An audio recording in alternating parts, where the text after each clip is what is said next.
चलिए अब हम आज इस लेक्चर में इब्राहिम लोदी का अध्ययन करते हैं और इब्राहिम लोदी ही लोदी वंश एवं दिल्ली सल्तनत का आखिरी सुल्तान हुआ है, क्योंकि इसी के शासनकाल में बाबर का आक्रमण होता है, पानीपत का प्रथम युद्ध लड़ा गया और अंततः दिल्ली सल्तनत की समाप्ति यहाँ पर होती है। तो चलिए हम प्रारंभ करते हैं इब्राहिम लोदी से। सबसे पहले पढ़ते इब्राहिम लोदी का राज्यारोहण। तो सिकंदर लोदी की मृत्यु हो गई और सिकंदर लोदी की मृत्यु के बाद उसका जो ज्येष्ठ पुत्र था, मतलब सबसे बड़ा जो पुत्र था, वो था इब्राहिम लोदी। तो इब्राहिम लोदी का राज्यारोहण हुआ, मतलब वो उत्तराधिकारी बना किसका? सिकंदर लोदी का। ठीक है। तो सिकंदर लोदी की मृत्यु के पश्चात उसका ज्येष्ठ पुत्र इब्राहिम लोदी 22 नवंबर 1517 ईस्वी को गद्दी पर बैठा। तो ये तारीख वारीख याद रखने की आवश्यकता नहीं है, आप तो सिर्फ इतना याद रखो कि ये गद्दी पर कब बैठा है, वर्ष 1517 ईस्वी में। ठीक है। वह लोदी वंश का अंतिम शासक था क्योंकि ये अपन ने इसके पहले भाग में देखा था कि लोदी वंश में 3 ही शासक हुए हैं। सबसे पहले स्थापनाकर्ता बहलोल लोदी, उसके बाद सिकंदर लोदी और उसके बाद इब्राहिम लोदी। ठीक है। इसी समय 1526 ईस्वी में पानीपत का प्रथम युद्ध लड़ा गया, जिसमें बाबर ने इब्राहिम लोदी को पराजित कर भारत में एक नए राजवंश अर्थात मुगल वंश की स्थापना की। ठीक है। तो ये जो शासनकाल था ना इब्राहिम लोदी का, उसी के शासनकाल में वर्ष 1526 में बाबर का आक्रमण होता है भारत में, और बाबर के आक्रमण के परिणाम स्वरूप पानीपत का प्रथम युद्ध लड़ा जाता है, जिसमें इब्राहिम लोदी की पराजय होती है और अंततः मुगल वंश की स्थापना भारत में होती और दिल्ली सल्तनत का यहाँ पर अंत हो जाता है। अब हमें उन परिस्थितियों के बारे में जानना है जिन परिस्थितियों में काबुल के शासक बाबर ने भारत पर आक्रमण किया, और ये परिस्थितियां स्वयं इब्राहिम लोदी के द्वारा निर्मित की गई थी। अर्थात यहाँ पर सिर्फ आप लोग अपना राजनीतिक दृष्टिकोण साथ में मत रखो, साथ में आप इस इतिहास को करंट से रिलेट करके देखो। भले ही देखो, एक सामान्य सी चीज़ है, ये आप सब लोगों ने सुनी होगी कि इतिहास स्वयं को दोहराता है। भले ही व्यक्ति चेंज हो जाए, परिस्थितियां चेंज हो जाएं, लेकिन जो या व्यक्ति के जो कर्तव्य हैं, या कहना चाहिए कि व्यक्ति के जो क्रियाएं हैं, उन क्रियाओं से वे ही परिस्थितियां फिर से निर्मित हो जाती हैं। परिणाम स्वरूप ऐसी अवस्थाएं फिर से बनती हैं जिससे कि एक सत्ता बेदखल कर दी जाती है और नई सत्ता उसके स्थान पर आ जाती है। क्लियर है? तो ऐसी विचारधारा को साथ में रखकर अगर इतिहास पढ़ोगे तो आप कभी भी नहीं भूलोगे। हमें रटना नहीं है चीज़ों को, हमें परिस्थितियों को जानना है कि कब कौन सी घटना से कैसी परिस्थितियां निर्मित हुई हैं, जिससे कि एक शासक जो एक समय अपने कहना चाहिए कैरियर की बुलंदियों पर था, वो कैसे धीरे धीरे नीचे आ गया। तो ऐसी मनोवृत्ति साथ में रखकर आप लोग पढ़ा करो। ठीक है। यानी कि आप सबसे ज़्यादा फोकस करा करो परिस्थितियों पर कि ये घटना घटी, ये घटना घटने के बाद फिर ऐसी परिस्थितियां बनी, फिर दूसरी घटना घटी तो कौन सी परिस्थितियां बनी होगी। उन परिस्थितियों पर अगर विचार करोगे ना तो आप कभी भी कोई भी चीज़ नहीं भूलोगे। रिवीजन तो करना ही करना है। क्लियर है? तो क्या हुआ है सिकंदर लोदी का शासनकाल था, सिकंदर लोदी की डेथ हो जाती है। उसके बाद उसका जो सबसे ज्येष्ठ पुत्र था इब्राहिम लोदी, वो सुल्तान बनता है, और इब्राहिम लोदी के शासनकाल के अंतिम समय में काबुल का शासक बाबर भारत पर आक्रमण करता है और पानीपत का प्रथम युद्ध लड़ा जाता है, जिसमें इब्राहिम लोदी की पराजय होती है, जिसके साथ दिल्ली सल्तनत एवं लोदी वंश दोनों का अंत होता है और भारत में एक नए राजवंश अर्थात मुगल वंश की स्थापना होती है। तो इब्राहिम लोदी के समय की मुख्य विशेषता उसका अपने अफगान सरदारों से संघर्ष था। अब फिर एक नई परिस्थिति बनी। वो परिस्थिति क्या है कि एक सुल्तान जो है, सुल्तान का अपने ही अधिकारियों के साथ यहाँ पर संघर्ष हो रहा है। जैसे अपन ने बहलोल लोदी पढ़ा था, बहलोल लोदी का राजत्व सिद्धांत कुछ इस प्रकार का था कि वो अत्यधिक, कहना चाहिए, समानता रखता था अपने अधिकारियों से।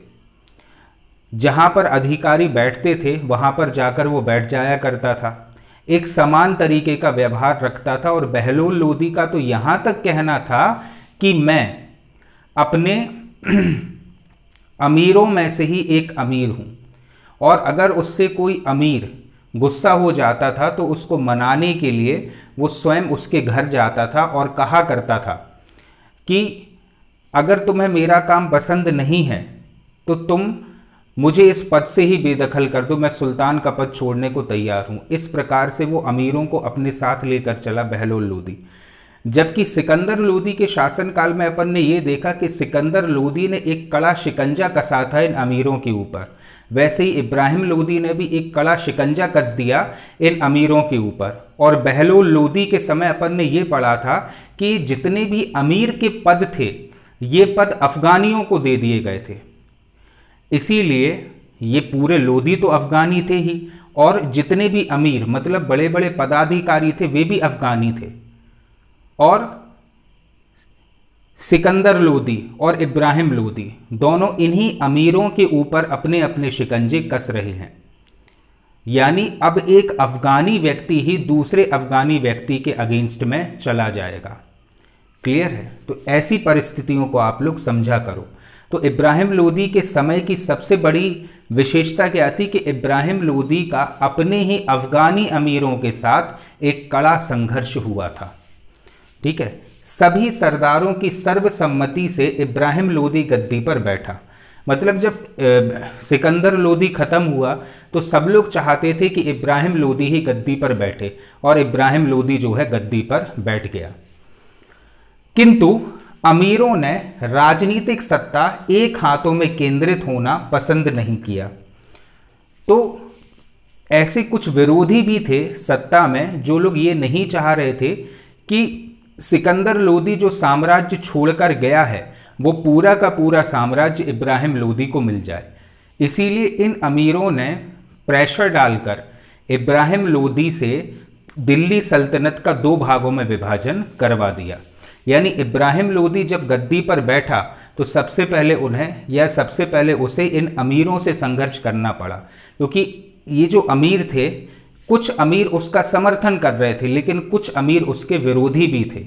तो विरोधी अमीरों के कारण इब्राहिम लोदी ने जौनपुर का क्षेत्र अपने छोटे भाई जलाल खान को दे दिया कि हम दिल्ली वाले क्षेत्र पर शासन करेंगे तो तुम जौनपुर वाले क्षेत्र पर शासन करो। इस प्रकार से दिल्ली सल्तनत जो है 2 क्षेत्रों में विभाजित हो गई। दिल्ली पर शासन कर रहा था इब्राहिम लोदी और जौनपुर पर शासन कर रहा था जलाल खान। सब किसके कारण हुआ था? अमीरों के कारण, अर्थात बड़े बड़े पदाधिकारियों के कारण। अतः उन्होंने साम्राज्य को 2 भागों में विभाजित करने की योजना बनाई। किसने? अमीरों ने। तथा उसे 2 भागों में विभाजित कर दिया गया। मतलब जो पूरा साम्राज्य था वो पूरा साम्राज्य 2 भागों में विभाजित हो गया। इस विभाजन में दिल्ली इब्राहिम लोदी को और जौनपुर का राज्य उसके छोटे भाई जलाल खान को दे दिया गया। तो अब इस पूरे स्लाइड में हमने क्या समझा है? इस स्लाइड में हमने ये समझा है कि सिकंदर लोदी का जब देहांत हुआ था, उसके देहांत के बाद उसका जो ज्येष्ठ पुत्र था इब्राहिम लोदी, वो नया सुल्तान बना। ठीक है, और सुल्तान बनने के बाद सबसे पहले वो अमीरों के समर्थन से तो सुल्तान बना था, लेकिन कुछ अमीर ऐसे भी थे जो ये चाह रहे थे कि पूरा का पूरा साम्राज्य सिकंदर लोदी को ना मिले, इसके 2 हिस्से हो जाएं। तो जौनपुर का क्षेत्र सिकंदर लोदी ने अपने छोटे भाई जलाल खान के सुपुर्द कर दिया। तो दिल्ली पर शासन कर रहा है इब्राहिम लोदी और जौनपुर पर शासन कर रहा है जलाल खान। ठीक है, अब क्या हुआ? अब क्योंकि ऐसा कभी भी नहीं हुआ कि एक साम्राज्य में 2-2 सुल्तान हों, इसलिए सिकंदर लोदी का संघर्ष होगा अपने ही भाई जलाल खान से। ठीक है, अब देखो इस मैप के माध्यम से समझो। सबसे पहले अपन मैप को स्टडी कर लेते हैं। ठीक है, ये है दिल्ली का क्षेत्र और दिल्ली के ही पूर्व में आएगा कुछ इस इलाके में कौन सा स्थान? जौनपुर। एक मिनट, यह है दिल्ली का क्षेत्र और दिल्ली के ही इस भाग में आएगा कौन सा? जौनपुर वाला इलाका। दिल्ली पर शासन कर रहा है इब्राहिम लोदी और जौनपुर पर शासन कर रहा है जलाल खान। ठीक है, काबुल की लोकेशन देख लो आप लोग, क्योंकि काबुल से ही आएगा भी बाबर। ये है मेवाड़ वाला क्षेत्र। ठीक है, और मालवा के यहाँ पर कुछ इस स्थान पर आ जाएगा आपका ग्वालियर का क्षेत्र। ठीक है, बंगाल और बिहार की तो अब यहाँ पर अपन को इब्राहिम लोदी में ज़रूरत नहीं है, क्योंकि बिहार और बंगाल क्षेत्र पे तो आक्रमण किया था किसने? सिकंदर लोदी ने। ठीक है, अब इस मैप में अगर लोकेशन क्लियर हो गई हो तो अपन आगे चलते हैं। ठीक है, अब यहाँ पर फोकस करना, जलाल खान से संघर्ष। और जलाल खान कहाँ का शासक है? जौनपुर का। ठीक है, साम्राज्य विभाजन के आधार पर जलाल खान को जौनपुर का राज्य मिला था, ये चीज़ तो क्लियर है। ठीक है, इब्राहिम लोदी को यह प्रस्ताव स्वीकार नहीं था, भले ही इब्राहिम लोदी ने जौनपुर दे दिया हो किसे? जलाल खान को, लेकिन वही चीज़ जो मैंने अभी बताया कि एक साम्राज्य में दो दो सुल्तान नहीं हो सकते, इसीलिए इब्राहिम लोदी को ये कदापि पसंद नहीं था कि साम्राज्य जो है जलाल खान के पास जाए, मतलब जौनपुर का क्षेत्र जलाल खान के पास जाए। अफगान अमीर भी इसे अपनी भूल समझकर इसे समाप्त करना चाहते थे। ऐसा क्यों हुआ था? ऐसा इसीलिए हुआ था क्योंकि बहुत से अमीरों का ये मानना था कि पूरा साम्राज्य अकेले इब्राहिम लोदी को ना मिले, इसका एक हिस्सा मिल जाए किसे? जलाल खान को। तो वे लोग भी इसे अपनी भूल मान रहे थे कि हमसे भूल हो गई है। इस उद्देश्य से जलाल खान को दिल्ली बुलाने के लिए हैबत खान को दूत बनाकर भेजा गया। इब्राहिम लोदी का एक बहुत ही विश्वासपात्र व्यक्ति था जिसका नाम था हैबत खान। जलाल खान था जौनपुर में, तो सत्ता को वापस, मतलब जौनपुर का क्षेत्र वापस अधिग्रहित करने के लिए इब्राहिम लोदी ने अपने विश्वास पात्र हैबत खान को भेजा कि भाई तुम जौनपुर जाओ और तुम जलाल खान को वहां से दिल्ली बुलाकर ले आओ। लेकिन हुआ क्या कि जलाल खान ने यह प्रस्ताव स्वीकार नहीं किया, उसे अस्वीकार कर दिया। जब हैबत खान जलाल खान से बोलने गया कि तुमको सुल्तान अर्थात इब्राहिम लोदी बुला रहे हैं, जलाल खान नहीं आया। और ये तौहीन थी किसकी? सुल्तान की।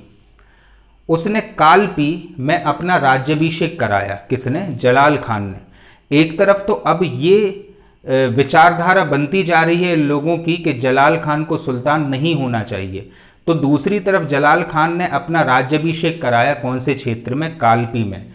और जलालुद्दीन की उपाधि धारण की, उपाधि भी धारण कर ली कौन सी? जलालुद्दीन की, और एक स्वतंत्र सुल्तान के रूप में व्यवहार करने लगा।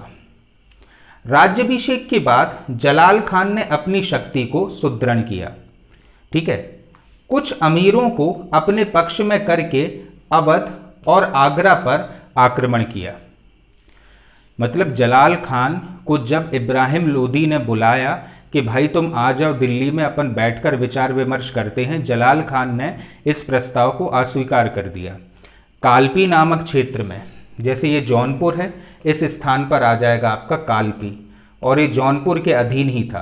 तो कालपी में अपना राज्याभिषेक कराया, और जितने भी ऐसे अमीर थे जो समर्थन करते थे किसका? जलाल खान का, उन सबको अपने साथ लिया। जलालुद्दीन की उपाधि धारण की और अवध और आगरा, आगरा तो राजधानी थी इन लोदियों की, अवध और आगरा क्षेत्र पर इसने आक्रमण किया। आज का जो लखनऊ वाला इलाका है ना, ये वाला इलाका कहलाता था उस समय अवध। ठीक है, और ये इलाका यहाँ पर आ जाएगा, सॉरी इस इलाके में आ जाएगा आपका आगरा। ठीक है, अवध और आगरा पर इसने आक्रमण कर दिया। उस समय इब्राहिम लोदी कहाँ था? दिल्ली में, और इब्राहिम लोदी ने उसे परास्त करके उसका वध कर दिया। मतलब जब उसने अवध और आगरा पर आक्रमण किया और इब्राहिम लोदी की बात नहीं सुनी, तो इब्राहिम लोदी ने क्या किया? उसकी सेना को पराजित करके उसका वध कर दिया। तो इस प्रकार से जलाल खां से संघर्ष समाप्त हुआ। और जलाल खान से संघर्ष का क्या कारण था? सबसे पहला कारण ये था, अमीर ही नहीं चाह रहे थे कि पूरी की पूरी सत्ता इब्राहिम लोदी को मिले। तो सबसे पहले अमीरों ने ही पूरी सत्ता का विभाजन इब्राहिम लोदी और जलाल खान के बीच में कर दिया। फिर बाद में उनको ये लगा कि यार हमारा निर्णय गलत है, तो जलाल खान से सत्ता लेने के लिए इब्राहिम लोदी ने हैबत खान को भेजा था। लेकिन हैबत खान के प्रस्ताव को अस्वीकार कर दिया। किसने? जलाल खान ने। फिर क्या हुआ? तो जलाल खान ने कालपी में जाकर अपना राज्याभिषेक कराया और जलालुद्दीन की उपाधि धारण की और कुछ अमीर जो उसका समर्थन करते थे उनको इकट्ठा किया, सेना बनाई और आक्रमण कर दिया अवध पर और आगरा पर। इससे गुस्सा आ गई किसे? इब्राहिम लोदी के लिए। और इब्राहिम लोदी ने अंततः पराजित किया किसे? जलाल खान को, और जलाल खान का वध कर दिया। इस प्रकार से पूरी की पूरी सत्ता पर फिर से अधिकार कर लिया किसने? इब्राहिम लोदी ने। लेकिन एक जो चीज अपन ने पहले पढ़ी थी वो ये थी कि इब्राहिम लोदी अपने अफगानी अमीरों का ही दमन करना चाह रहा था, जिससे बहुत सारे अमीरों ने उसके खिलाफ मोर्चा खोल दिया था। क्लियर है? अब समझना कैसे। ग्वालियर विजय, ये चीज अपन ने सिकंदर लोदी के समय में भी देखी थी कि सिकंदर लोदी ने ग्वालियर पर आक्रमण जरूर किया था, लेकिन ग्वालियर को पूर्ण रूपेण सल्तनत का हिस्सा नहीं बना पाया था। लेकिन इब्राहिम लोदी ने ग्वालियर पर आक्रमण किया और साम्राज्य विस्तार के उद्देश्य से और अपना प्रभाव बढ़ाने के उद्देश्य से इब्राहिम लोदी ने ग्वालियर पर आक्रमण किया और ग्वालियर को अपने सल्तनत का हिस्सा भी बनाया था। ठीक है, देखना कैसे। इब्राहिम लोदी की सबसे बड़ी सफलता, सभी सफलताओं में सबसे बड़ी सफलता उसकी ग्वालियर विजय ही थी। सबसे बड़ी सफलता ग्वालियर विजय थी। इसी के समय में ग्वालियर अंतिम रूप से साम्राज्य में शामिल हुआ था। ठीक है, पूर्ण रूपेण। देखो, प्रयास तो सबने किए थे। सिकंदर लोदी ने भी प्रयास किया था, लेकिन ग्वालियर को पूर्ण रूपेण सल्तनत का हिस्सा नहीं बना पाया। फिर प्रयास किया किसने? इब्राहिम लोदी ने, और इब्राहिम लोदी अपने प्रयास में सफल रहा। बहलोल लोदी तथा सिकंदर लोदी दोनों ने ग्वालियर को जीतने का प्रयत्न किया, किंतु असफल रहे। और सफल कौन हुआ? इब्राहिम लोदी यहां पर सफल हुआ था। सिकंदर लोदी इसे जीतकर अपनी प्रतिष्ठा में वृद्धि करना चाहता था। तो सिकंदर लोदी का एक मूल उद्देश्य क्या था? ग्वालियर जीतने का मूल उद्देश्य यह था कि वो अपनी प्रतिष्ठा में वृद्धि करना चाहता था। इब्राहिम लोदी द्वारा ग्वालियर पर आक्रमण के समय वहां का शासक राजा मानसिंह का पुत्र विक्रमजीत था। ठीक है, तो ये स्थान है ग्वालियर का। ठीक है, और ये स्थान है दिल्ली का। तो दिल्ली से सेना आई थी कहां पर? ग्वालियर में। और उस समय ग्वालियर का शासक कौन था? ग्वालियर का शासक था विक्रमजीत। और ये विक्रमजीत कौन था? ग्वालियर के एक महानतम शासक हुए हैं मानसिंह। मानसिंह का पुत्र था कौन? विक्रमजीत। इब्राहिम लोदी ने आजम खान सरवानी, जो उसका एक सेनापति था और बहुत शक्तिशाली व्यक्ति था, कौन? आजम खान सरवानी के नेतृत्व में अपनी सेना ग्वालियर पर आक्रमण के लिए भेजी थी। तो याद रखना, इब्राहिम लोदी की तरफ से सेना का नेतृत्व किसने किया था? सेना का नेतृत्व किया था आजम खान सरवानी ने। ठीक है। विक्रमजीत ने आत्मसमर्पण कर दिया और ग्वालियर पर इब्राहिम लोदी का अधिकार हो गया। तो जो शासक था ग्वालियर का विक्रमजीत, उसने बिना लड़े ही आत्मसमर्पण कर दिया और पूरा जो ग्वालियर क्षेत्र था वो प्राप्त हो गया किसे? इब्राहिम लोदी के लिए। क्लियर है? तो ग्वालियर पर आक्रमण करना ये सबसे बड़ी सफलता, या ग्वालियर को जीतना ये सबसे बड़ी सफलता थी किसकी? इब्राहिम लोदी की, पहली चीज। ठीक है। और लोदी वंश में तीनों लोदी शासक, बहलोल लोदी, सिकंदर लोदी और इब्राहिम लोदी, तीनों ने प्रयास किए थे, लेकिन सफल कौन हुआ? इब्राहिम लोदी सफल हुआ। जिस समय इब्राहिम लोदी ने ग्वालियर पर आक्रमण किया था उस समय ग्वालियर का शासक विक्रमजीत था, जो कि वहां के राजा मानसिंह का पुत्र था। विक्रमजीत ने बिना लड़े ही अधीनता स्वीकार कर ली किसकी? इब्राहिम लोदी की। और इस प्रकार से ग्वालियर जो है वो सत्ता में या सल्तनत में शामिल हो गया। लेकिन वही कठोरता और विनम्रता का मिश्रण इसका भी राजत्व सिद्धांत था। बिल्कुल जैसे सिकंदर लोदी का राजत्व सिद्धांत कठोरता और नम्रता का मिश्रण था, इसका भी राजत्व सिद्धांत कुछ इसी प्रकार का था। तो इसने ग्वालियर क्षेत्र तो ले लिया किससे? विक्रमजीत से, लेकिन उसे एक दूसरा क्षेत्र भी दे दिया था। और विक्रमजीत जब तक जीवित रहा है तब तक उसने इब्राहिम लोदी का साथ दिया और इब्राहिम लोदी के प्रति हमेशा ईमानदारी दिखाई। अंततः जब पानीपत का प्रथम युद्ध लड़ा गया था, उस समय युद्ध में लड़ते हुए विक्रमजीत मारा गया था। वही है कि कठोरता और नम्रता का सिद्धांत मैंने कल भी समझाया था कि पहले व्यक्ति को उसकी औकात याद दिला दो, जब वो तुम्हारे सामने नतमस्तक हो जाए तब उसे एक बड़ा पद दे दो, तो वो जीवन भर सुल्तान के प्रति ईमानदार एवं वफादार रहा आता है। यही हुआ था किसके साथ? विक्रमजीत के साथ। अंत में अपनी उदारता से इब्राहिम लोदी ने विक्रमजीत को शमशाबाद की जागीर प्रदान कर दी। ठीक है, इसी इलाके में आता था कौन सा क्षेत्र? शमशाबाद। और ये जो शमशाबाद का क्षेत्र था वो किसे दे दिया था? विक्रमजीत के लिए मिल गया था, क्योंकि विक्रमजीत ने बिना लड़े ही अधीनता स्वीकार कर ली थी किसकी? सुल्तान की, अर्थात इब्राहिम लोदी की। तो इब्राहिम लोदी ने उसके प्रति उदारता दिखाई, ग्वालियर तो ले लिया उससे, लेकिन विक्रमजीत की प्रतिष्ठा पर कोई आंच ना आए इसीलिए उसे जागीर दे दी कौन सी? शमशाबाद की। विक्रमजीत अंत तक इब्राहिम लोदी के प्रति वफादार रहा। 1526 ईस्वी में पानीपत के प्रथम युद्ध में इब्राहिम लोदी की तरफ से लड़ते हुए वह युद्ध भूमि में मारा गया। कौन? विक्रमजीत। इस प्रकार से इब्राहिम लोदी ने ग्वालियर का क्षेत्र अपने अधीन कर लिया था। अब इसके बाद मेवाड़ अभियान। ठीक है, तो सबसे पहले तुम लोग मैप पर आओ, एक बार और तुम लोगों को मैप की लोकेशन सही से बता दे। देखो,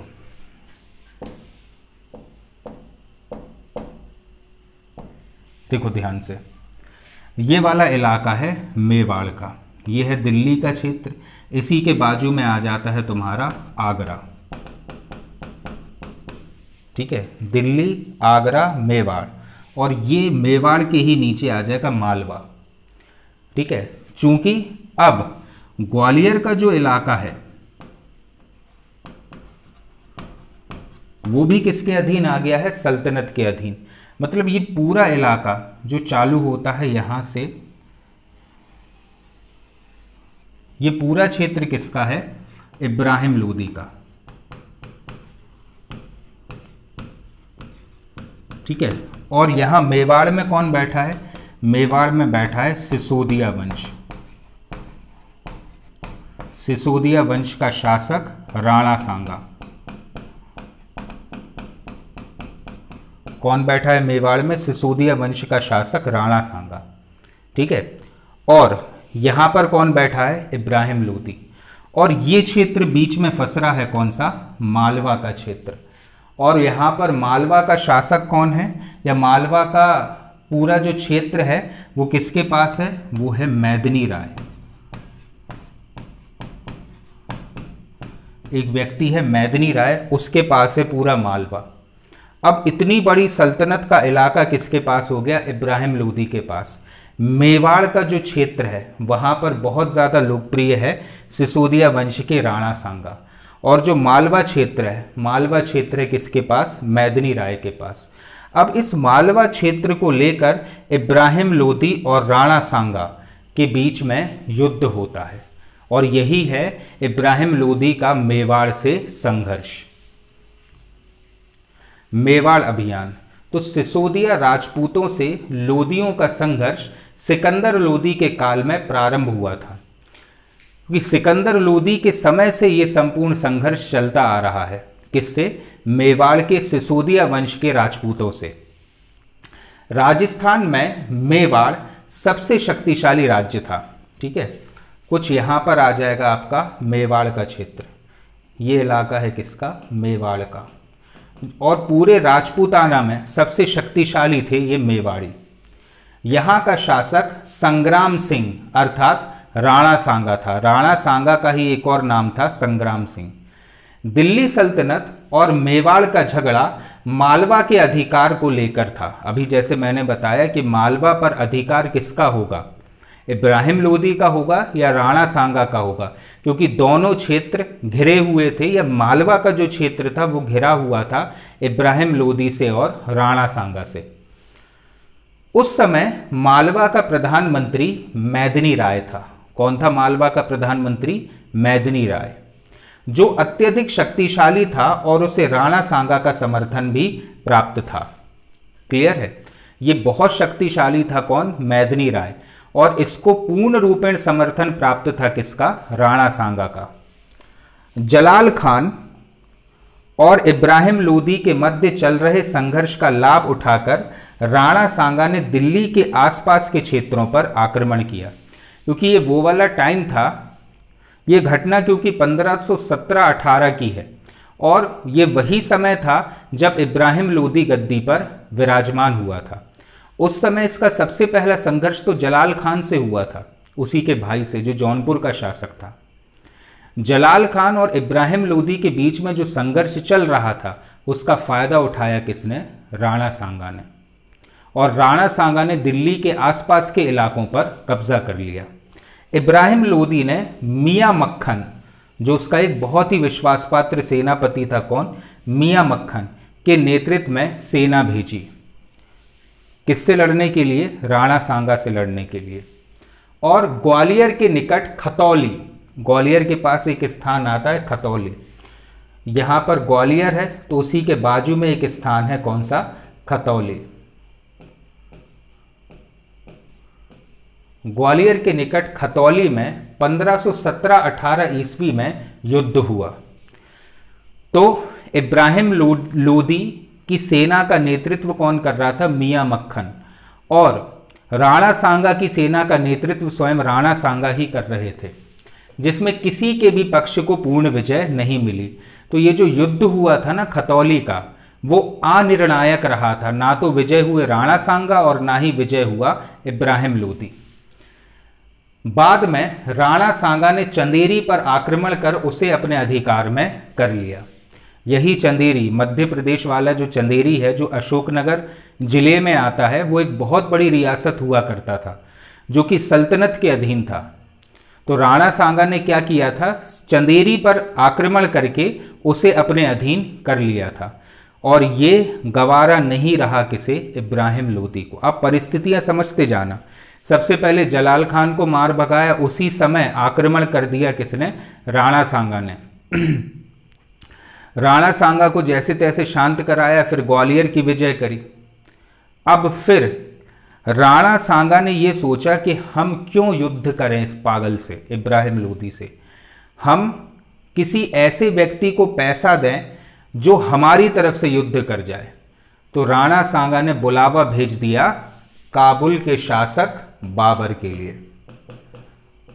अब काबुल जो है, ये जो इलाके थे अफगानिस्तान के, यहाँ पर सिर्फ ऐसा ही था कि आप पैसा दो इन लोगों के लिए और ये लोग आपके लिए अपनी जान पर खेल जाएंगे। जैसे आज तालिबानी होते ना, पाकिस्तान फंडिंग कर देता है उनको, और ये लोग जो हैं भारत में घुसकर आतंकवाद फैलाते हैं।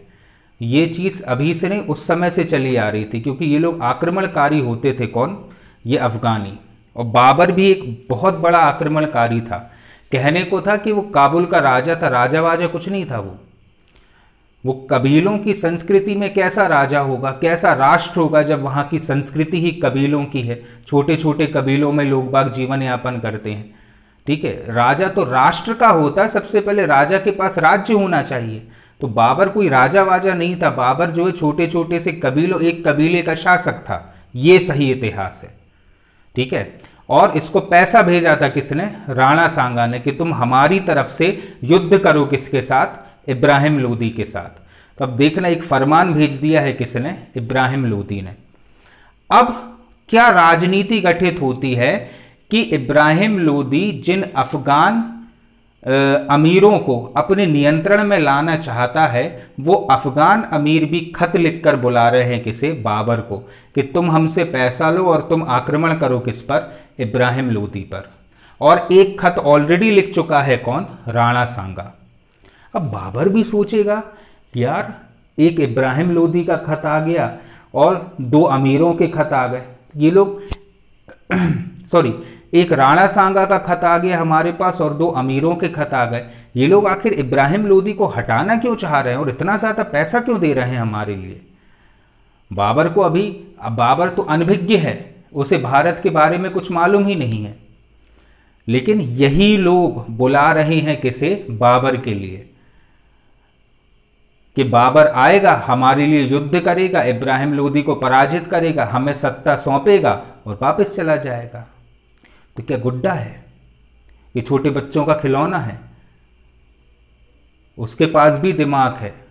और क्या किया उसने, इन लोगों के बुलावे पर आ तो गया लेकिन वापस नहीं गया, सल्तनत पर या सल्तनत का खात्मा करके उसने मुगल वंश की नींव डाल दी। और बुलाया किसने, इन्हीं लोगों ने। क्यों, सेल्फिश मोटिव के लिए, कि हम सरदार बन जाए, क्योंकि हमारी तरफ से युद्ध लड़ेगा कौन, बाबर।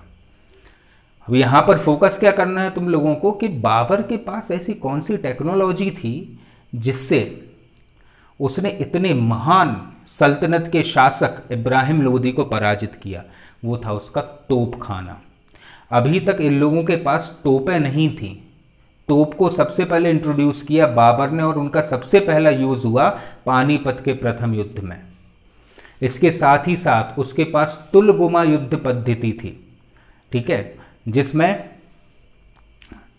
तुलगुमा युद्ध पद्धति में सामने वाले व्यक्ति को या सामने से जो विरोधी सेना आ रही है, ठीक है, उसके सामने से अपनी सेना तो जाएगी ही जाएगी, लेकिन अपनी सेना की पीछे वाली जो टुकड़ियां हैं वे घूमकर विरोधी सेना को घेर लेंगी, तो चारों तरफ से युद्ध होगा। इस युद्ध पद्धति को इंट्रोड्यूस किया किसने, बाबर ने। और इस प्रकार से ही बाबर इब्राहिम लोदी को समाप्त कर पाया था। ये सारी चीजें हम आगे पढ़ेंगे। अभी इब्राहिम लोदी के शासन काल का मुख्य घटना सुल्तान और अफगान सरदारों के मध्य संघर्ष थी। ये बिल्कुल दिमाग में बैठा लो आप लोग कि इब्राहिम लोदी के शासन काल की सबसे प्रमुख घटना यही थी कि सुल्तान का संघर्ष हुआ था अपने ही अमीरों से। जलाल खान के विद्रोह के बाद इब्राहिम लोदी अमीरों के प्रति शंकालु हो गया था। शंकालु का मतलब है कि वो शक करने लगा था अमीरों पर कि ऐसा ना हो कि अमीर हमारे खिलाफ षड्यंत्र रच लें। इसलिए वो शंकालु हो गया किसके प्रति, अमीरों के प्रति। क्योंकि अपन ने देखा जलाल खान का तो वध कर दिया था किसने, इब्राहिम लोदी ने, और जलाल खान को सत्ता मिली थी अमीरों के कारण। इस कारण से इब्राहिम लोदी अगेंस्ट में चला गया किसके, अमीरों के। इसलिए उसने निरंकुश राजतंत्र की स्थापना की। निरंकुश राजतंत्र मींस डिक्टेटरशिप। जैसे हमारे यहां डेमोक्रेसी है, मतलब जनता का जनता के द्वारा और जनता के लिए किया गया शासन। राजतंत्र में यह होता है कि सिर्फ पूरे साम्राज्य का सर्वोसर्वा हो जाता है सुल्तान अर्थात राजा। अभी तक ये चला आ रहा था कि सुल्तान हर बात पूछता था अमीरों से, लेकिन अब अमीर ही उसके खिलाफ षड्यंत्र रचने लगे। इसलिए सुल्तान ने क्या किया, अमीरों के ऊपर शक करना प्रारंभ कर दिया। परिणाम स्वरूप अमीरों पर कठोर नियंत्रण उसने स्थापित किए। और यही कारण था कि इब्राहिम लोदी के शासनकाल में सुल्तान और अफगान सरदारों के बीच में संघर्ष होने लगा था। उसने अपने पिता के सभी अमीरों को नष्ट करने का निश्चय किया। मतलब सिकंदर लोदी के समय के जितने भी अमीर थे उन सारे अमीरों को इसने भगाने का निर्णय ले लिया था। अब इतने बड़े पद पर अगर कोई अधिकारी बैठा है, उसने जीवन भर तुम्हारे पिता की सेवा करी और तुम्हारी भी सेवा कर रहा है, और एकदम से तुम उसको भगाने के लिए जुट जाओ, तो वो अमीर तो विद्रोह करेगा ही। और ऐसा ही हुआ कि बहुत से अमीरों ने इब्राहिम लोदी के खिलाफ विद्रोह करना प्रारंभ कर दिया। सुल्तान की इस प्रवृत्ति के कारण बिहार का जो सूबेदार था दरिया खान नूहानी, कहां का सूबेदार था ये, बिहार का। दरिया खान नूहानी तथा खान ए जहां लोदी ने विद्रोह कर दिया। तो बिहार के सूबेदार थे दो बड़े बड़े अमीर, एक का नाम था दरिया खां नूहानी और खान ए जहां लोदी।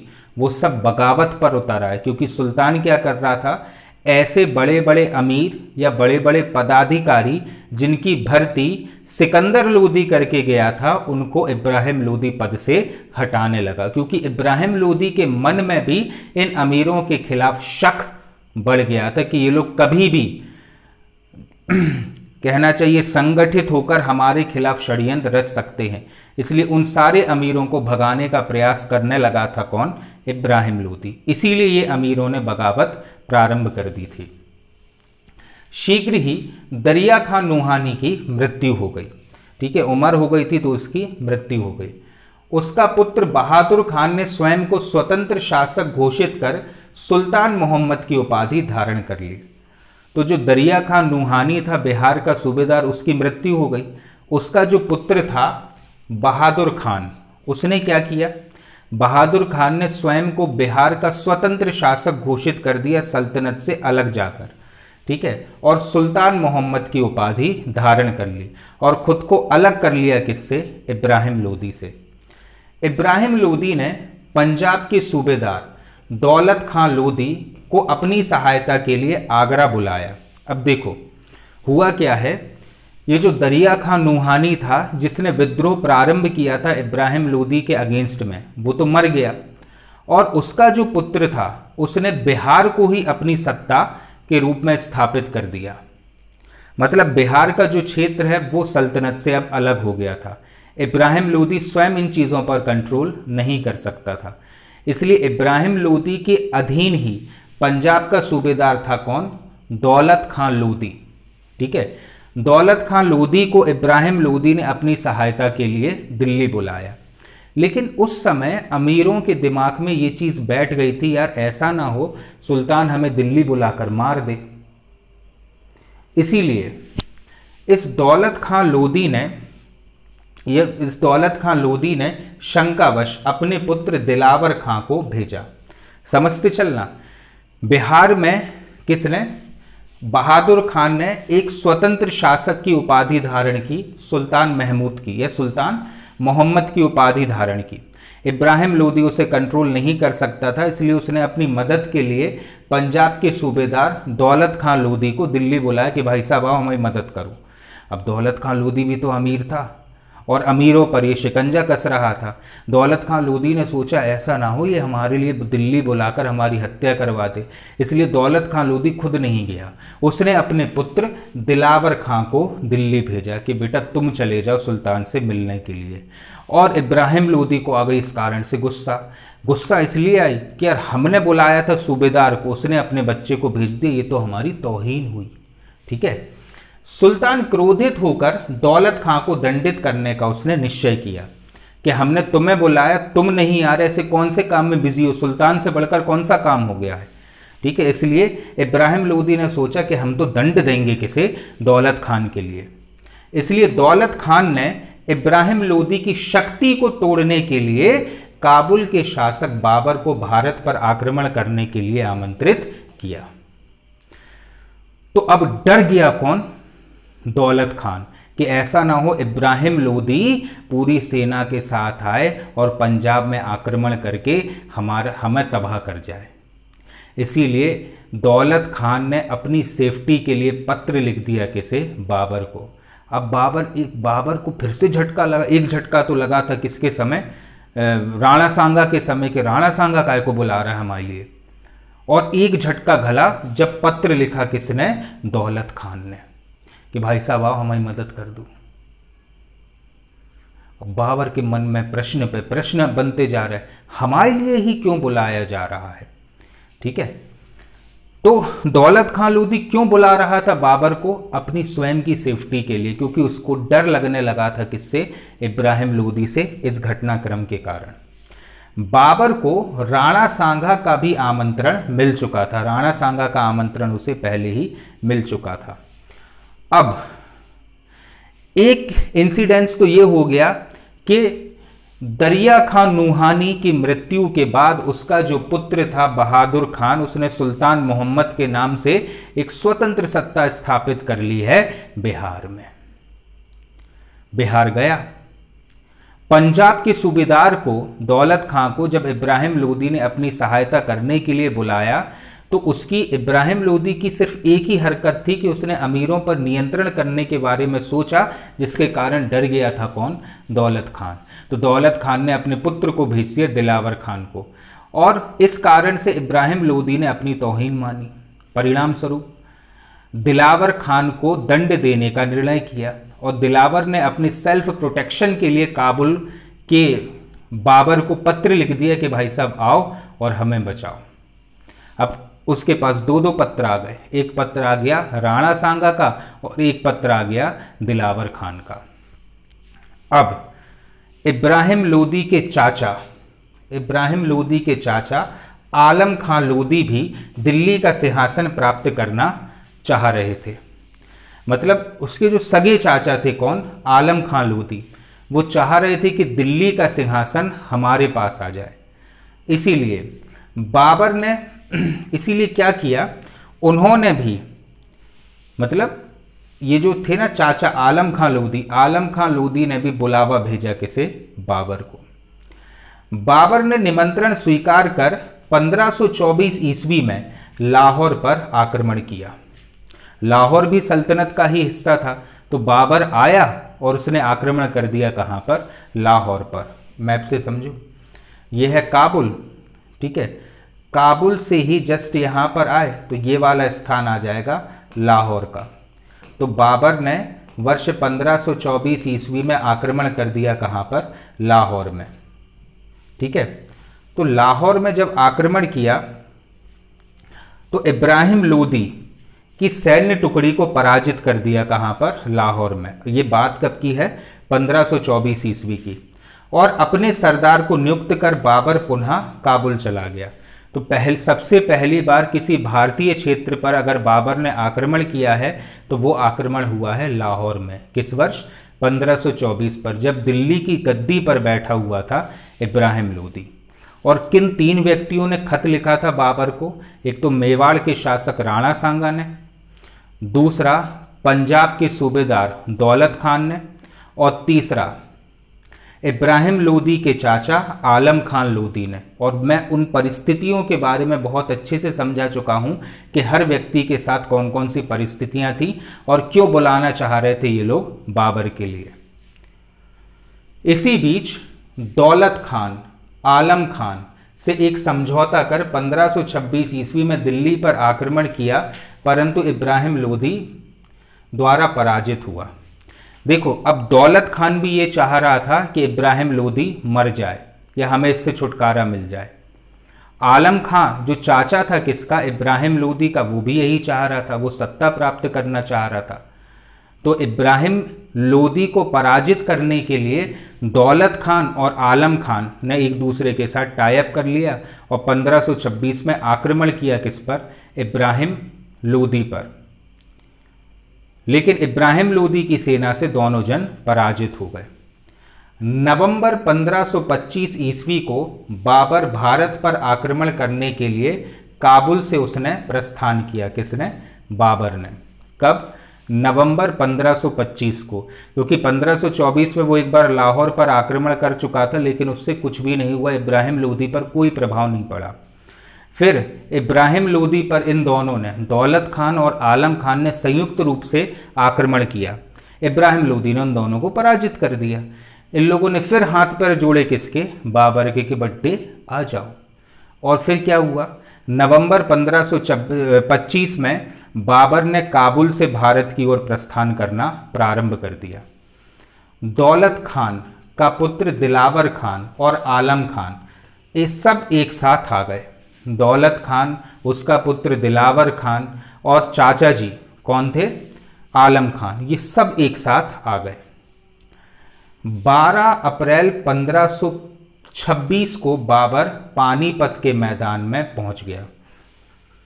उसने काबुल से चलना कब शुरू किया था? नवंबर 1525 में, ठीक है। और पानीपत के मैदान में कब पहुंचा? तो 12 अप्रैल 1526 को। उस समय इब्राहिम लोदी की स्थिति काफ़ी दुर्बल हो चुकी थी, क्योंकि इब्राहिम लोदी ने गलती क्या करी थी? उसकी सबसे बड़ी गलती थी कि उसने अपने ही अमीरों पर शिकंजा कसना शुरू किया और वे ही अमीर उसके अगेंस्ट में जाते चले गए। इसीलिए इब्राहिम लोदी की स्थिति काफ़ी ज़्यादा दुर्बल हो चुकी थी और बिहार का क्षेत्र मतलब सल्तनत का जो पूर्वी हिस्सा है वो उसके हाथ से जा चुका था। सभी पूर्वी या संपूर्ण पूर्वी भारत का राज्य उसके हाथ से निकल चुके थे। मेवाड़, मालवा और गुजरात, क्योंकि मेवाड़ का शासक था राणा सांगा और वो भी यही चाह रहा था कि इब्राहिम लोदी की पराजय हो।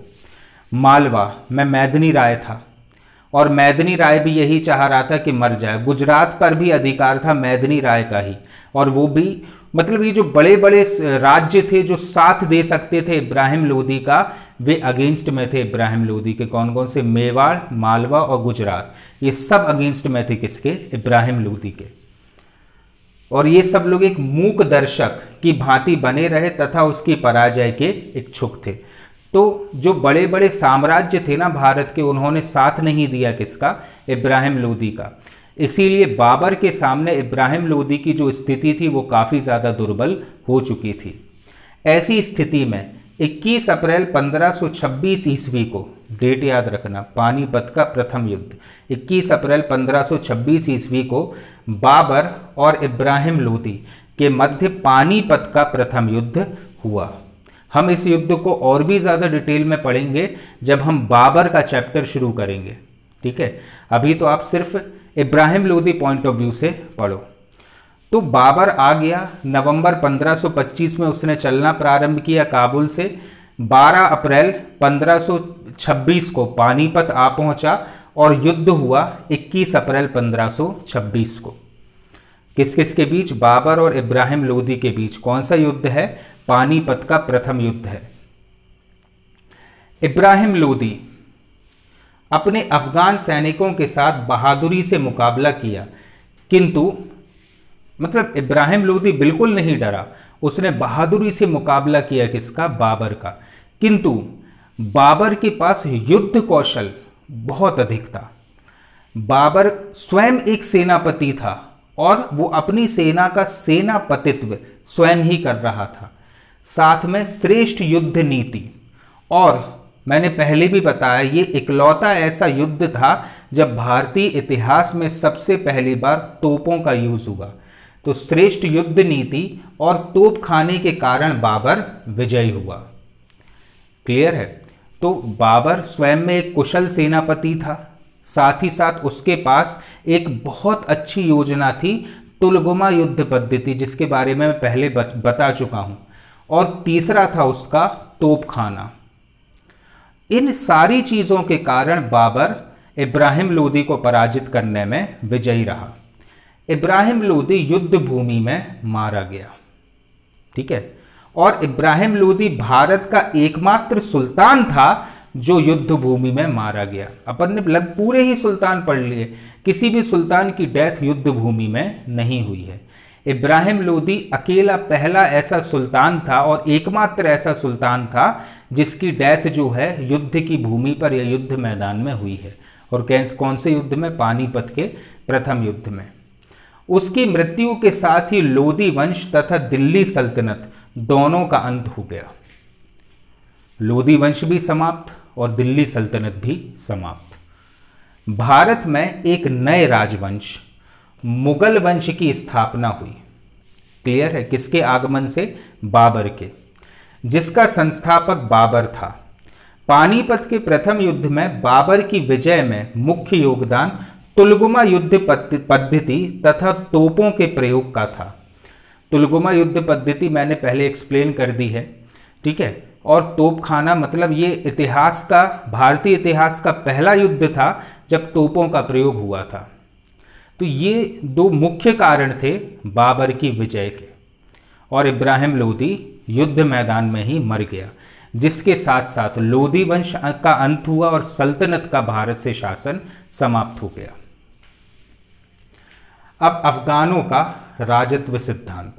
ये मेंस पॉइंट ऑफ व्यू से काफ़ी ज़्यादा इम्पॉर्टेंट है। अगर आपको आ जाए कि लोदी वंश के विभिन्न सुल्तानों के राजत्व सिद्धांत पर टिप्पणी कीजिए, तो देखो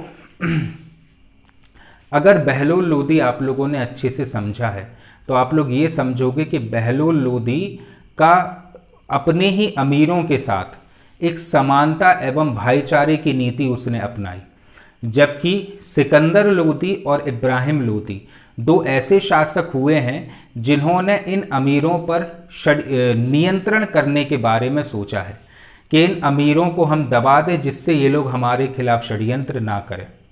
जबकि बहलोल लोदी जो संस्थापक था लोदी वंश का, उसकी मनोवृत्ति कुछ इस प्रकार की थी कि वो किसी भी आदमी को अपने अगेंस्ट में नहीं देख सकता था।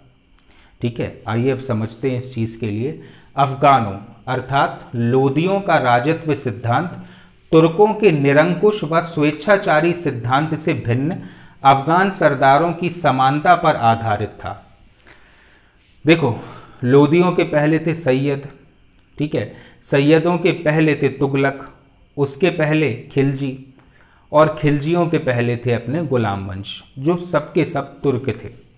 और तुर्कों का जो राजत्व सिद्धांत होता है वह पूर्ण रूपेण बेस्ड होता है किस पर? निरंकुशता पर, मतलब सुल्तान ही सर्वो सर्वा है।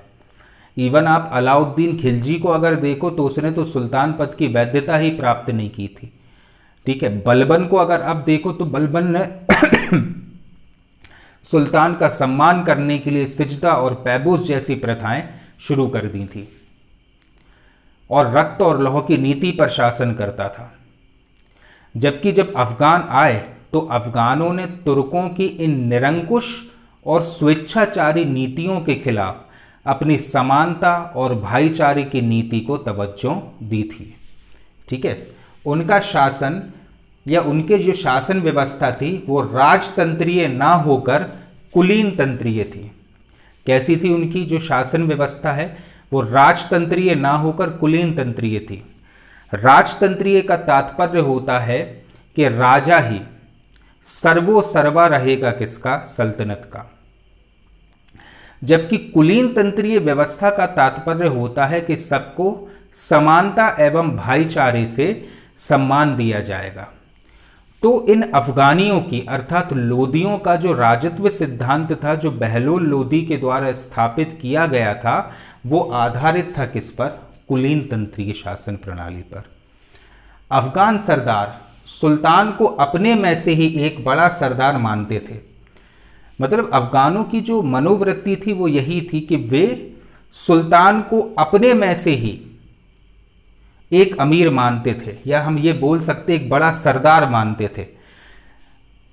बहलोल लोदी कुछ इसी प्रकार का व्यक्ति था कि उसने कभी भी स्वयं को दिल से सुल्तान नहीं माना, जबकि वो अपने अमीरों में से ही स्वयं को एक अमीर मानता था। ठीक है, उसे दैवत्व का अंश नहीं माना जाता था। जैसे अपन ने तुर्कों के समय देखा था कि सुल्तान का पद मतलब ईश्वर तुल्य पद हो जाता था, अफगानों में ऐसा कुछ भी नहीं था। खासकर कि बहलोल लोदी के समय ऐसा कुछ भी नहीं था। एक बहुत बड़े इतिहासकार हुए हैं के निजामी, इनका क्या कहना था या इन्होंने लिखा है कि बहलोल का शासन बिरादरी पर आधारित था और इसी आधार पर चलाया जाता था। मतलब तवज्जो दी जाती थी अफगानों पर, क्योंकि ये सभी लोग अफगानी थे इसलिए इंपॉर्टेंस देते थे अफगानियों पर, इसलिए बिरादरी पर आधारित था और निरंकुशता पर कदापि आधारित नहीं था। जबकि एक अन्य विचारक हैं आरपी त्रिपाठी, इनका क्या कहना है कि लोदी शासकों का राजत्व सिद्धांत अफगान सरदारों की समानता पर आधारित था। मतलब बहलोल लोदी स्पेशली ऐसा सुल्तान हुआ है जिसने खुद को समान रखा है किससे? अपने ही अमीरों से। लोदी वंश के तीनों शासकों का राजत्व सिद्धांत एक दूसरे से भिन्न था। ठीक है, ये तो एक कॉमन सी चीज है जो मैंने बता दी आपको कि ये एक विचारधारा थी किसकी? अफगानियों की। अब हम डिस्टिंग्विशेबिलिटी मतलब हम भिन्नता का अध्ययन करने जा रहे हैं कि बहलोल लोदी, सिकंदर लोदी और इब्राहिम लोदी, इन तीनों के राजत्व सिद्धांत में पर्टिकुलरली अंतर है क्या। तो बहलोल लोदी का सिद्धांत राजत्व बंधुत्व था, मतलब राजत्व बंधुत्व था, अर्थात अगर वो शासन कर रहा है तो सबके साथ एक समान सा व्यवहार करेगा, अपने अधिकारियों के साथ भी समानता का व्यवहार करेगा। वह सरदारों की समानता पर आधारित था, मतलब उसके अधीन जो पदाधिकारी थे, जिसे उस समय कहा जाता था सरदार, उनकी समानता पर यह चीज आधारित थी। राजत्व सिद्धांत पर वह विश्वास करता था, मतलब समानता के राजत्व सिद्धांत पर बहलोल लोदी विश्वास करता था। उसका कहना था कि वह अमीरों में से ही एक अमीर है, जैसा अपन ने अभी पढ़ा कि वो सरदारों के साथ समान रूप से व्यवहार करता था, इसलिए वो कहा करता था कि मेरे जितने अमीर हैं उन्हीं अमीरों में से मैं भी एक अमीर हूं। वह अपने मुख्य सरदारों के साथ कालीन पर बैठता था तथा उन्हें मसनद ए अली कहकर पुकारता था। तो उसके जो कर्मचारी हैं, अगर वे कालीन पर बैठे हैं तो ये भी उनके साथ समानता स्थापित करने के लिए कालीन पर बैठ जाता था। और अपने ही पदाधिकारियों को उसने एक उपाधि थी, कौन सी, मसनद ए अली की, ठीक है, जो बहुत बड़ी उपाधि होती है, सुल्तान के समकक्ष होती है। इसलिए इसने कभी भी भेदभाव नहीं किया के या अपनी अधिकारिता उन पर नहीं थोपी थी। यदि कोई सरदार उससे रुष्ट हो जाता था, मतलब उससे गुस्सा हो जाता था, तो उन्हें शांत करने के लिए वहां उनके घर जाता था। कौन, बहलोल लोदी अपने सरदारों के घर जाता था और अपनी कमर पर बंधी तलवार निकालकर उनके सामने रख देता था कि भाई साहब, अगर आप हमसे गुस्सा हो गए हो तो ये है तलवार और ये है मेरा गला, उठाकर काट दो। इतना ही तो कहना है और कोई भी दुखी व्यक्ति उससे खुश हो जाएगा। यहां तक कि कभी कभी अपने सर की पगड़ी उतारकर क्षमा याचना करता था। तो सोचो, एक सुल्तान क्षमा याचना कर रहा है अपने अमीरों से, किसके समय, बहलोल लोदी के समय। और कहता था कि यदि तुम इस पद के लिए मुझे योग्य नहीं समझते हो तो किसी और को चुन लो और मुझे कोई दूसरा काम सौंप दो। मतलब ये किससे कह रहा है, ये अपने अधीन काम करने वाले लोगों से कह रहा है कि अगर आप मुझे इस पद के योग्य नहीं समझते हो तो मुझे इस पद से बेदखल कर दो, मुझे कोई दूसरा काम दे दो। बस अमीर खुश हो गए। तो इस प्रकार से वो रूठे हुए को मना लेता था और समानता का एक भाईचारे वाला जो माहौल है वो बहलोल लोदी ने संभाल कर रखा था, या बहलोल लोदी ने मेंटेन किया था। लेकिन उसके जो उत्तराधिकारी हुए, जैसे इब्राहिम लोदी और मतलब सिकंदर लोदी और इब्राहिम लोदी, वो जस्ट ऑपोजिट हो गए किसके, बहलोल लोदी के। तो ये चीज समझ में आ गई कि बहलोल लोदी ने किस प्रकार से खुशनुमा माहौल बनाकर रखा था सल्तनत का। अब समझो किसका, इसका सिकंदर लोदी का और इब्राहिम लोदी का। तो बहलोल लोदी के राजत्व सिद्धांत के विरुद्ध सिकंदर लोदी और इब्राहिम लोदी का राजत्व सिद्धांत तुर्की राजत्व सिद्धांत के अधिक निकट था।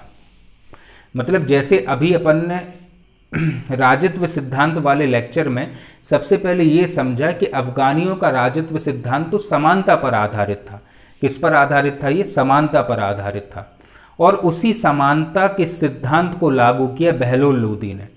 जबकि तुर्कियों का जो राजत्व सिद्धांत था वो निरंकुश और स्वेच्छाचारी प्रवृत्ति का राजत्व सिद्धांत था, डिक्टेटरशिप वाला राजत्व सिद्धांत था, जो कि बहलोल लोदी ने नहीं अपनाया, लेकिन उसके उत्तराधिकारियों ने अर्थात सिकंदर लोदी और इब्राहिम लोदी ने तुर्कों वाली जो राजत्व पद्धति थी उसको अपनाया। सुल्तान की प्रतिष्ठा और श्रेष्ठता को स्थापित करने के लिए सिकंदर लोदी ने तुर्की शासन में अपनाई जाने वाली अनेक राज दरबारी प्रथाओं को अपने दरबार में प्रारंभ किया। वही है कि सिकंदर लोदी जस्ट ऑपोजिट हो गया किसके, बहलोल लोदी के, और उसने उन सभी प्रथाओं और राजत्व सिद्धांतों को अपनाया जो तुर्कों के समय चलता था। इससे क्या होगा, क्योंकि इन अमीर पदाधिकारियों को तो आदत लग चुकी है बहलोल लोदी के मिलनसार और मैत्रीपूर्ण रवैये की। अब तुम एकदम से आकर क्या करोगे, बहलोल लोदी की जमी जमाई जो शासन पद्धति है उसे अलग कर दोगे। अपने पिता बहलोल लोदी के विरुद्ध वह सिंहासन पर बैठना आरंभ किया तथा सरदारों को नतमस्तक होकर नमस्कार करने के लिए बाध्य किया। अब आप सोचो, बहलोल लोदी तो समानता स्थापित करने के लिए कभी सुल्तान की कुर्सी पर नहीं बैठा, और सिकंदर लोदी फिर सुल्तान की कुर्सी पर बैठने लगा और उन्हीं अमीरों से कहा, उन्हीं सरदारों से कहा कि जब हम कुर्सी पर बैठें तो हमें नमस्कार किया करो। और उनके पिताजी कैसे थे, उनके पिताजी कुछ इस प्रकार के थे कि जिस स्थान पर सरदार बैठे थे, सरदार कालीन पर बैठे तो वो कालीन पर जाकर बैठ जाए। किसी भी प्रकार का विभेद नहीं किया उसने सुल्तान के पद और अमीर के पद के बीच में। लेकिन यहाँ पर जब सिकंदर लोदी आया तो उसने तुर्कों वाले राजत्व सिद्धांत का यूज करना प्रारंभ कर दिया। दरबार और दरबार के बाहर सुल्तान के प्रति सम्मान प्रदर्शित करने के नियम बनाए गए। जैसे वो बलबन ने नहीं बनाए थे सिजदा और पैबोस वाले नियम, वैसे नियम बना दिए किसने, सिकंदर लोदी ने। इसलिए तो सिकंदर लोदी के अगेंस्ट में जाने लगे थे ये सभी के सभी सरदार। इब्राहिम लोदी से एक हाथ आगे रहा था। प्रांतीय अमीरों को अपनी राजधानी से 6 मील चलकर सुल्तान के आदेशों को सम्मानपूर्वक ग्रहण करने की परंपरा प्रचलित की। मतलब जैसे समझना, सल्तनत का एक प्रांत हो गया धौलपुर, और अगर सल्तनत से सुल्तान ने कोई सा फरमान भेजा है, मतलब आगरा या दिल्ली से कोई सा फरमान भेजा है किसी अपने एक प्रांत के सूबेदार के लिए, तो उस सूबेदार को अपनी राजधानी से 6 मील तक पैदल चलना होगा और फिर कहना चाहिए उस फरमान को ग्रहण करना होगा। जो दूत जाता था फरमान लेकर, वो तुम्हारी राजधानी तक नहीं जाएगा, तुम्हें आना पड़ेगा वो फरमान ग्रहण करने के लिए। तो कौन चाहेगा ऐसे शासक को, ठीक है। अमीरों पर नियंत्रण रखने के लिए उसने गुप्तचर विभाग गठित किया। किसने, सिकंदर लोदी ने। तो अमीर तो वही थे जो बहलोल लोदी ने नियुक्त किए थे। अब बहलोल लोदी का जो रवैया था उनके साथ वो काफ़ी ज़्यादा मैत्रीपूर्ण था, और सिकंदर लोदी ने उनको कहीं का नहीं छोड़ा। मतलब एक नौकर के रूप में व्यवहार किया इन अमीरों के साथ। इस प्रकार उसका राजत्व सिद्धांत कठोर एवं संयम का मिश्रण था। किसका, सिकंदर लोदी का। जबकि बहलोल लोदी का राजत्व सिद्धांत सिर्फ और सिर्फ समानता पर आधारित हुआ। लेकिन इन दोनों से एक हाथ आगे हुआ कौन, इब्राहिम लोदी, क्योंकि इब्राहिम लोदी ने इन पुराने अमीरों को ही नष्ट करने के बारे में सोचा था, और इसी कारण से इन अमीरों ने षड्यंत्र रचा था किसके खिलाफ, इब्राहिम लोदी के खिलाफ। इब्राहिम लोदी भी निरंकुश राजतंत्र में विश्वास करता था। निरंकुश मतलब डिक्टेटर वाला, और इसने तो अमीरों को नष्ट करने के बारे में ही सोच लिया। किंतु उसके समय में अफगान सरदारों व सुल्तान के बीच संघर्ष आरंभ हो गया। अपन ने देखा था वो नूहानी वगैरह उन लोगों ने विद्रोह कर दिया था। फिर उसके बाद दौलत खान पंजाब वाला, उसने विद्रोह कर दिया। उसके स्वयं के चाचा आलम खान, उनने विद्रोह कर दिया। राणा सांगा तो एक गैर आदमी था, लेकिन ये सब लोग तो इसकी सल्तनत की थे, इसके घर के लोग थे। इन लोगों ने इसकी नीतियों के अगेंस्ट में किसको बुला लिया था, बाबर को।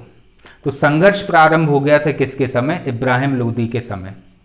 अपने पिता सिकंदर लोदी की भांति वह भी रत्न जड़ित सिंहासन पर बैठा था।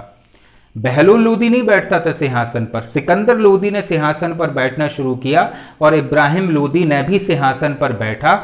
और इन अमीरों से ये चाहा कि जब अगर हम, देखो सिकंदर लोदी तो सिर्फ इतना चाहता था कि ये अमीर सुल्तान का मान सम्मान करें, लेकिन इब्राहिम लोदी ने एक नया नियम बना दिया कि अगर हम सिंहासन पर बैठे और जब तक हम सिंहासन पर बैठे रहेंगे, हमारे कहना चाहिए राज दरबार में जितने भी लोग हैं वे सभी के सभी खड़े होकर हमसे वार्तालाप करेंगे।